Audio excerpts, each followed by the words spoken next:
Le prophète Noé en français, est l'un des plus grands prophètes de l'histoire selon les traditions monothéistes, notamment dans l'islam. Je vous salue, son récit est l'un des plus connus, car il enseigne la patience, la foi et la confiance totale en Dieu. Qui était le prophète Selon le Coran, est l'un des premiers messagers, envoyés à l'humanité après les premières générations issues de Adam. Il a été envoyé à son peuple pour les appeler à n'adorer qu'un seul Dieu, car les gens s'étaient détournés de la foi et adoraient des idoles.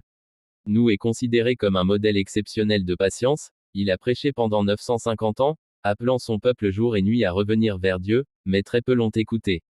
Le refus de son peuple malgré ses efforts immenses, son peuple se moquait de lui, il refusait de croire en son message, même certains membres de sa propre famille n'ont pas cru. Il pensait qu'aucun châtiment ne viendrait, car il vivait dans l'orgueil et l'insouciance. La construction de l'arche. Quand son peuple persista dans le refus, Dieu révéla à de construire une immense arche. C'était étonnant, car il la construisait loin de la mer, et les gens se moquaient encore plus de lui. Mais continua, obéissant à Dieu. Puis Dieu ordonna, de faire monter les croyants, de prendre un couple de chaque espèce animale. Le grand déluge. Ensuite vint un déluge gigantesque, la pluie tomba abondamment, la terre jaillit d'eau, tout fut submergé. Seuls ceux qui étaient dans l'arche furent sauvés. Selon la tradition islamique, l'arche finit par s'arrêter sur le mont Djoudi.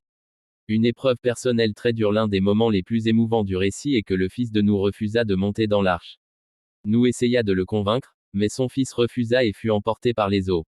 Cela montre une grande leçon spirituelle, la foi est un choix personnel, même au sein d'une famille de prophètes.